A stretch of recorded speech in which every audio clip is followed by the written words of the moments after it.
won't call it collusion in communication. Communication. Well, the main point, the main gist of what we wanted to talk about was the fact that he was actually in communication with somebody out in the community that was involved in activities in the community, and it's in stark contrast to the district attorney that we have here in Racine County, who's Tricia Hansen.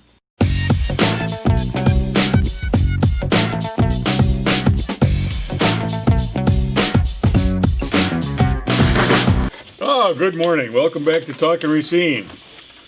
I'm Dr. Ken Jorgen, and this morning I'm here with George Myers. Morning. And our producer, Mr. Jim Spodek. Morning.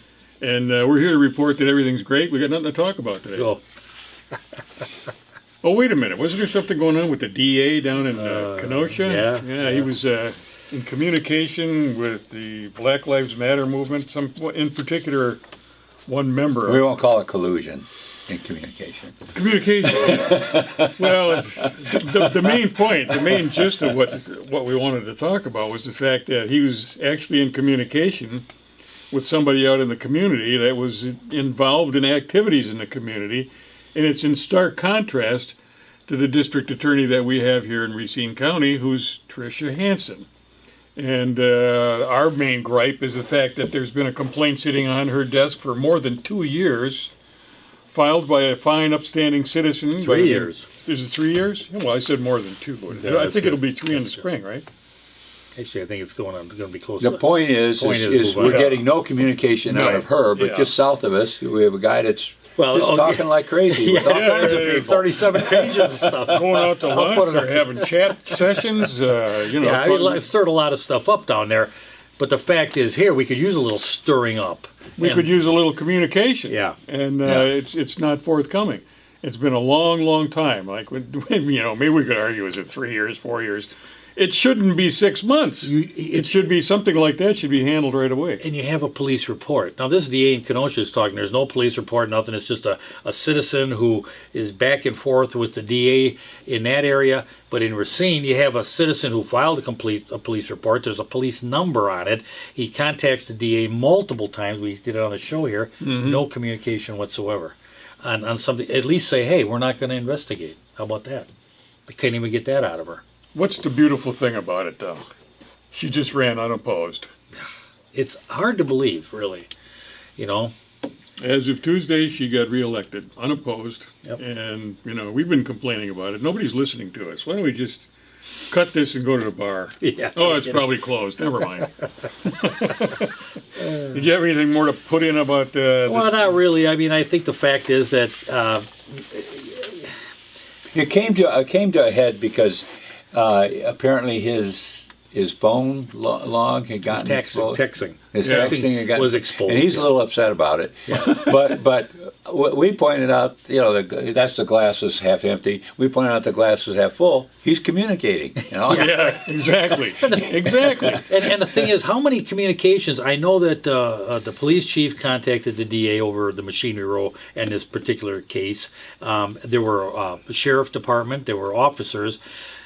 Where is this information? I mean, you know darn well that there was some communication there, but yet the complainant can get no information whatsoever. Yeah. I mean, that's sad. It really is. That's not a good representation of your DA. Did you vote for Tricia Hansen? I did not. I did write-in. And if anybody out there is a poll worker and you saw on one of the ballots in the DA's office a write-in, and it said anyone else, that was mine. Did you say anyone else? Anyone else? Oh, I wrote in a name. So it turns you didn't get any votes here. If I'd have known you were running, I'd have... No, I didn't write in my name. I wrote in a good friend of ours who's very tied in with legal stuff. Okay. You don't want to reveal that name? Yeah, we can always cut it out.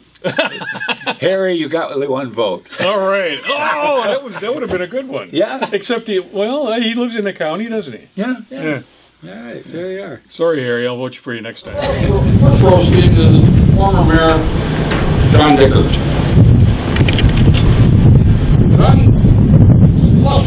Unfunded Dickert, he never met a campaign contribution, legal or illegal, that he wouldn't accept and he would never let morals inhibit his ambitions.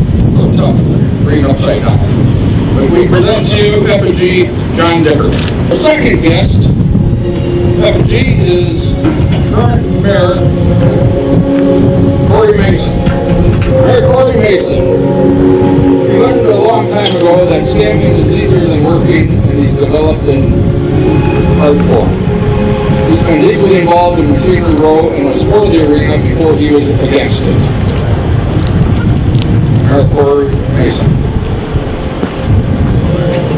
Our third roasting goes to City Attorney Scott Letney. Scott Fast and Loose Letney, a corrupt and ambitious control freak who attacks anyone who dares to ignore the ultimate authority he believes he has. He was the conniving legal mind behind much of the fraud. City Attorney Scott Letney.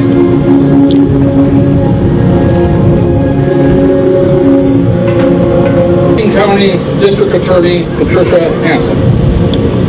Patricia Blind Justice Hansen was ushered into the DA position when Rich Giappetti went down in flames. She has methodically ignored a criminal complaint filed on Machinery Row crimes for 2.5 years, but will come after you for a picture of a toy gun on Facebook. District Attorney Patricia Hansen. All right, we got another interesting thing going on here in Racine, and damn it, this just goes on and on and on. We had that referendum on the ballot, whether or not the citizens would approve of basically taxing ourselves more. And it said right in the referendum that it was to support the, was it the pension fund or the health care benefits for the receive, whatever it was, you know. The city had not funded for it. They were, and they needed the dollars. They went to the citizens asking, "Hey, we screwed up. Can you give us some money? And we can run this over for the next, I don't know, number of years." I think it started at $3.5 million or something like that. And the citizens of Racine rejected it, which I'm glad they did. You know what? They created that environment, and you know they signed those contracts. It wasn't the citizens. You had representation doing it. Now all of a sudden, when they find out they can't afford it, oh, we got to go back to the well. Well, guess what? The well just closed up on this. Not completely. Well, the thing that's offensive is that they could have named anything out of the budget as we need the money for this. That's the point. Yeah. But they say, well, it's for the fire and the police, right. You know. So it's good people. It's for a good cause. It's also for the mayor's staff. Well, I think we ought to put up a referendum that if we want to save some money, we'll defund the mayor's office. That'd be a good one. Hey, how about that? It's about $500,000 every year that goes to this staff that was never needed before. So if you want to save a little bit of money, let's defund that. And defund the mayor's office. There you go. Exactly. We need that as a referendum on the next ballot. When is it? Spring? Spring is the next one. Yeah. Yeah. Mm-hmm. Yeah. I'm gonna check and see how many signatures you got to get, and I'll let you know. And we might have a signature gathering contest. That would be a fun one. And the winner gets a new government. So one of the things that they're doing besides that referendum is they're raising not all the fees, but a lot of fees. Right. And I know you got a list of them there. Why don't you run? Well, I do, but one of the things that instead of raising taxes, which they cannot do, they instead fee you. They can bypass raising the taxes and basically come out and fee you. And one of the things is without being able to raise taxes, municipalities across the state, including Racine, are getting creative to pay for ongoing operations and new projects. Now I'm offended by that word creative. Yes. Yeah. I think that's really sneaky creative, would be a better term. Yeah, right. Underhanded would be a better term. That's like saying somebody coming and figure out how to break into your house as being very creative. Yeah, right. Yeah, that's a good point. Recycling fee with $28.59 is going to $56.79, and this is that the one that was going to be eliminated? Yes, that's the one that originally was going to pay that for was a cart. $10. That was supposed to be $10 a year for 10 years to pay for a cart. Right. That's all it was going to be. Now, here's one of the things I kind of want to go through. We brought this up a number of times on different issues. When you're talking about back when that cart was proposed. It was, well, the recycling fees, and we're selling our recyclable products, and we're actually making money, and this is going to be a great project for the future. Well, what happened? The whole market fell apart. China wasn't buying recyclables anymore. Just like Foxconn was going to do all these great things, and we said, hey, what if something happens? What if they don't make television? It's their fault. It's their fault. Jim, it's your fault, and you know why? Let me explain to them. It's the pizza boxes yeah. and the plastic bags. Well, actually, there's a lot of truth to that. If you're throwing away recyclables that got food and grease and residue on them from different things, that eliminates it as a recyclable material. You know what? Here's the fact. We're not taking it anymore. Chinese don't want it anymore. Yeah. Here's the fact. Markets change. They're up and down. And when they come in on this at $10, when I remember Rick Jones, when he came to the council, he just laid it right out to the council how stupid this plan was, but nobody picked up on it. He said, I was going to come to you last year with this plan. That was the recycle bins. I was going to come to you last year, but recyclables were down. You couldn't sell them. But now that they're up, I am coming with the plan. He told him that. Perfect sense, George. Right. I'm thinking to myself, wait a second. What you're saying is recyclables go up and down. The market goes up and down. All we're doing is buying at the high point. Yeah. And what happens when it goes back down? Well, it was amazing how people jumped on it. And I remember David Mack even saying, he was the alderman at the time, saying, these programs have a way of sticking around. I don't know if we should really do this, but he voted for it anyway. Yeah. The thing is that he warned us at that time that this was an up and down type of market, and that it could go back down. The other thing that he said that was really, really out of alignment, and that was that these recyclables would actually save money on the garbage collection, because the recyclables we'd be making money off of, and there'd be less garbage, so it was going to save the city money. Of course, my thought was then, why are you charging $10 for the bin? It sounds like we shouldn't be paying anything because we're recycling now. It pays for itself. So there were two very strong inconsistencies there. Bureaucrats come out with a great idea. Yeah. Foxconn, that's a great idea. Recycling bin, exactly. Yeah, when you see these inconsistencies, I didn't do it last year because recyclables were down. I'm doing it this year because they're up. And the other one's saying we're going to save all this money on it, but I'm charging you anyway. There's something really awry there with the thinking. And that in itself should be a suspicion. And it turns out, here we are. George, you have a common council that has no clue what the hell they're even looking at. Nobody's going to question that because, they think it's a good idea. It's a good idea. Everybody raise their hand at the same time. Okay, that's how it works. So when it comes down to the thought process, we have to get better aldermen in there. We have to get people that actually think about what's good for a community, not what just happens to be the best idea right now. It's really good. Hurry up, grab it before it leaves us. Maybe we could get rid of the common council altogether. What do they get paid? How much do they get a month? I don't know, $500-600. $500 or $600. Oh, we could save a little bit of money there, and we could get rid of. Well, I said get rid of the mayor's staff. We could get rid of them entirely. There's a lot you could just get turn rid of. Corey loose. Yeah. There he goes. Yeah. Turn him loose. We'll just write him a personal check every month and let him have at it. Okay, well, the hydrant fee, that's $68 a month now. That's actually fire protection, but they call it the hydrant fee, $68 a month. Stormwater, $131 a year. Conditional use permit went up $100. Now it's $795. Is that a year or is that quarterly? No, that's a year. $130 a year for stormwater. Conditional use permit, and then, of course, they cut firefighters and 12 police, 9 firefighters. So... Why don't you go over that conditional use permit for just a little bit? $795. You start a new business. $800. Right. You start a business. It's going to be, if you want to come in and, it's a fee the city charges for you to start a business. Conditional use permit. It's if you don't fit into the zoning perfectly. George, you will never fit. Well, that's the problem.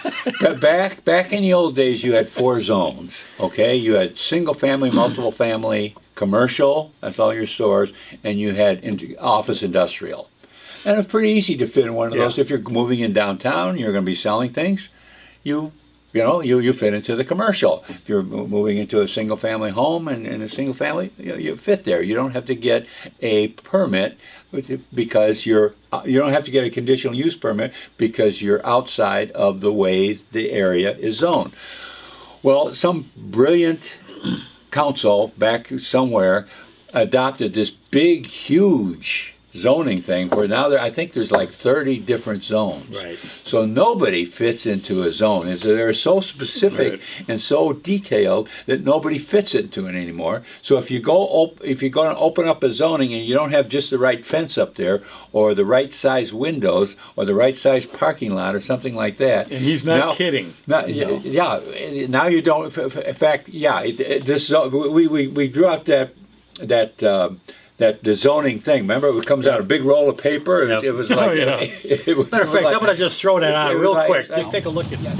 I've been complaining about zoning for a long time, so I thought I'm going to go to the municipal ordinances and look up the zoning laws.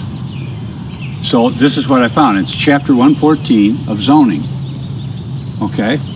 And here, Doc, you want to grab a hold of that? Yeah.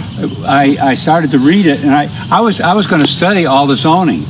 Wait a minute, this is all the zoning? And what this is just the table of contents. The table of contents? Yeah. Oh my God. This is not, behind each one of these lines here is a little dissertation in the code explaining what it's all about. So you're going to stop right here. B4, Central Business District, purpose, permitted uses and regulations, continual use. Those are each paragraphs within the zoning. And it continues on with, let's see, I'm up to now page, 15. But these are legal size papers. Continuing on. Here it is. There it is. This is just a table of contents. This is the table of contents to our zoning. This, folks, is the barrier. One of the barriers of business. Here's something for you to jump over. You wonder. Raise the bar, George. Raise the bar. We got too many people trying to come in and make a business. There it is. But that's what you got. That's why they needed to hire somebody for $70,000 a year, whatever it was, to help businesses get through and get their licenses and get started in business. Really? We're paying somebody to help them get through this? We pay tens of thousands of dollars to get this written up, and now we got to pay somebody to get through it. But that's what we got. That's what businesses have to face when they come to the city. Well, he was almost in danger because we were doing that out in the driveway. I thought he was going to end up out in the street. You're like, we get run over, just hanging on to the other end. That's an actual copy of the pages of the zoning thing in the ordinance, put end to end, and it goes out to a great big roll. But that's how complicated it is. So nobody can. I suppose once in a while it will happen, but it's very rare that anybody fits into that zone perfectly. So they all have to get conditional use permits now, and it just adds another $800 into opening up a business. And it's just. And if you're a small business guy, you got a couple $1,000s, and you think, you know what, I'm going to open up a tea and toast shop. And you find a place to rent, and you're ready to move in, and of course you got to have a stainless steel sink and all kinds of other stuff if you're going to serve toast and coffee. I remember the little gal in Memorial Drive wanted to open up the little candy shop. But point being, if you're hit with $800, that wipes her out. I'm not sure if she had one or not, but it sure was hard. She had to take the bars off her windows. I don't know if you remember that. I remember that one. Oh yeah. And so she couldn't afford it. And they've been there forever, but because she was opening up a new store there, she had to take the bars off the windows, and so a couple aldermen chipped in and they did it for her and got her store open. Yeah, that was nice. Well, I take back what I said about disbanding the council. Maybe they're good. They're good for. Okay, but then now park fees went up and the fire department fees went up. I mean, and some of them fairly substantial. So basically, what it comes down to is you're being feed to death. Yeah. Not just taxed to death, you're feed to death. Now, our rate's dropping. Yeah, the tax rate is dropping, but the value of homes in Racine have also increased. But again, that changes. And I was telling you guys before, I mean, I've seen the market slow to increase. When the housing market is increasing and overall nationally, Racine is always lags behind. But as soon as the downside is, Racine's first to go.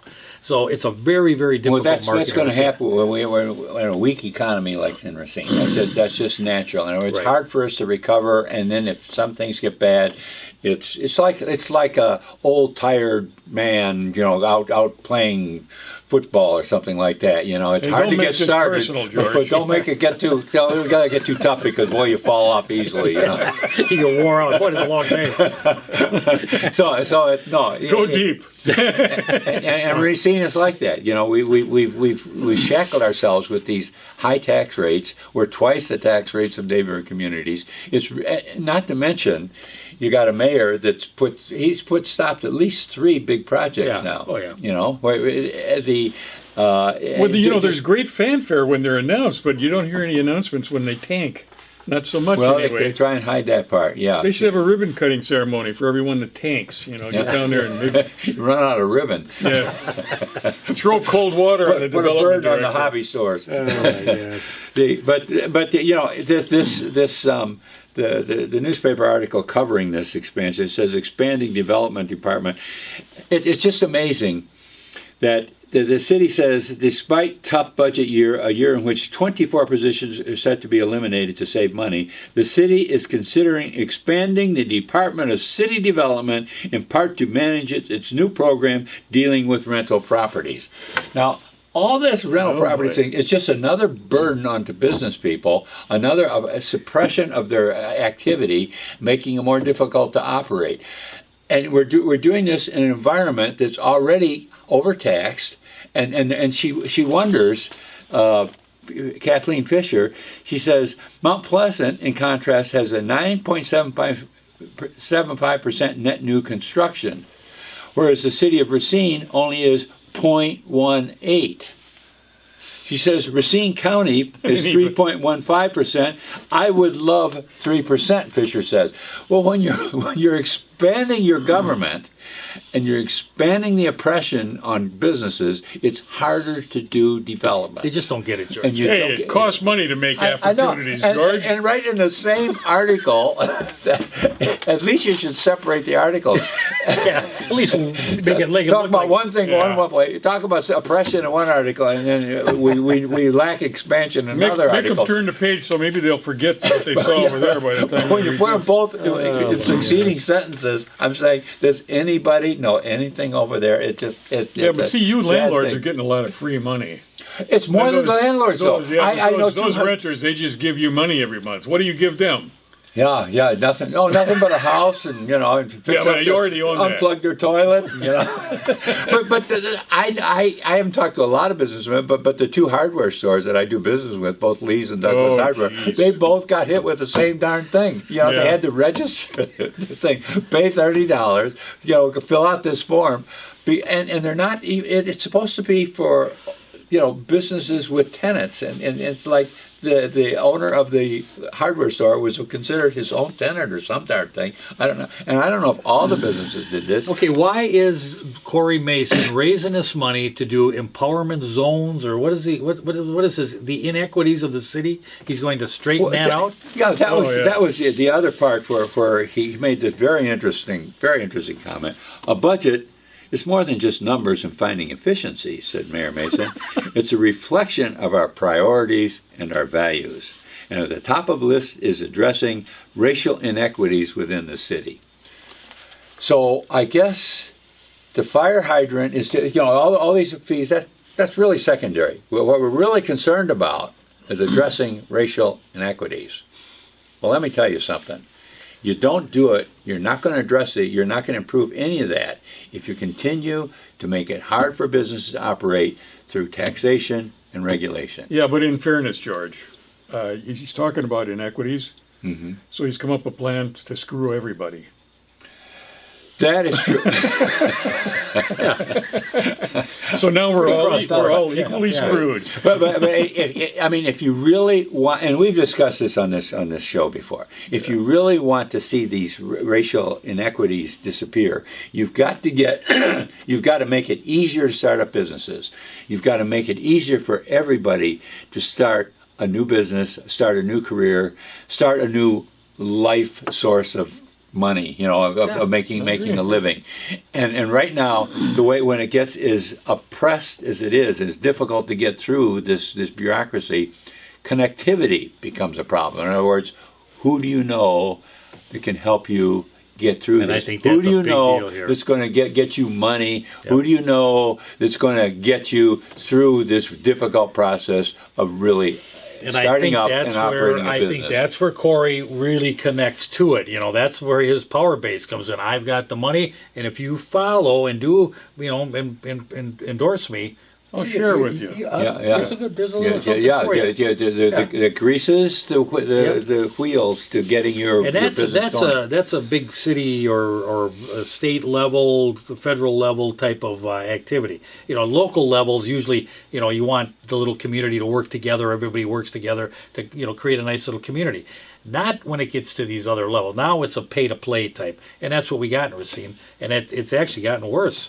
I've seen it actually get worse. Yeah, and we're just a small town, really. I We see. should all be working you know, together on this, but it doesn't work that way. As a property manager, I see all these boarded up buildings around, residential, and you know, a lot of those just look so inviting. They look really good, you know. But I go and check it out.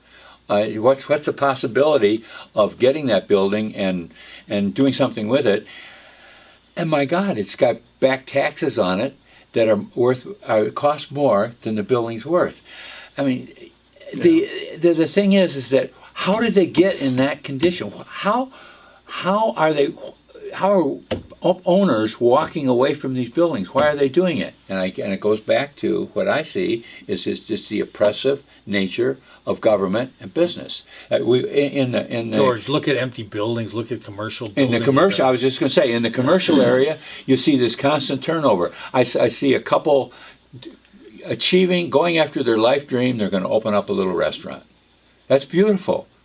And they save up all this money for years to open up the restaurant, and then they find out as the inspectors come around, and then the permits and the zoning and the variances and all this type of stuff they got to pay, and all of a sudden, there goes a lot of the savings, and 2 or 3 years down the road, you've seen they didn't make it. Yeah. And I think a lot of these commercial areas are filled with people's dreams, and unfortunately, the dreams run out. And so there's a constant turnover of this type of money. That's what's keeping those government stores. thinks that they can come in and fund this to get these businesses. Oh, they're going to generate because we're going to fund and we're going to build apartments. There's going to be more people there. It doesn't work that way, you know. No, and then it just something comes along like this COVID, right. And all of a sudden you have the health department coming around and closing it down, saying you can't bring people in there. You know,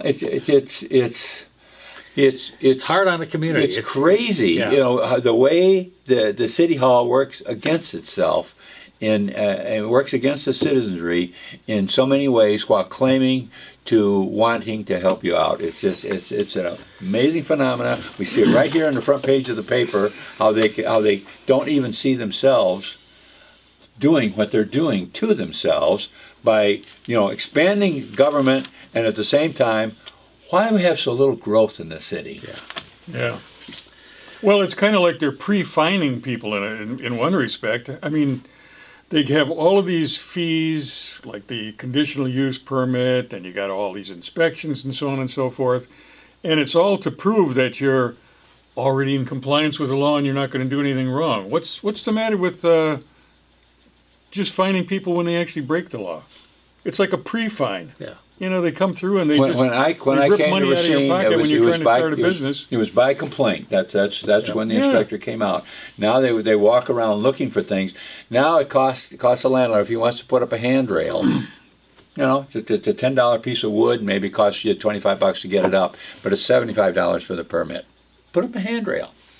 This is where it's getting to, where it's going beyond absurd, and it's so obvious why we're having trouble. Yet the city in fact, the mayor just keeps gaily going along, and he expands his office now to where he's got 5 staff over there, keeping his picture in the paper, keeping the population snowed under with all these ideas and these public flowery relations. It's all reports. public relations. Yeah. It's not That's real, right. not real progress. I mean, it's and then the Journal Times prints it up. You know, the Journal Times is kind of like got its own reporter sitting over at the office, paid by taxpayers, called a public relations for the mayor. So the mayor, so he writes stories for the paper, so the paper have something to print about the mayor's office. You know, And I don't think it's particularly great writing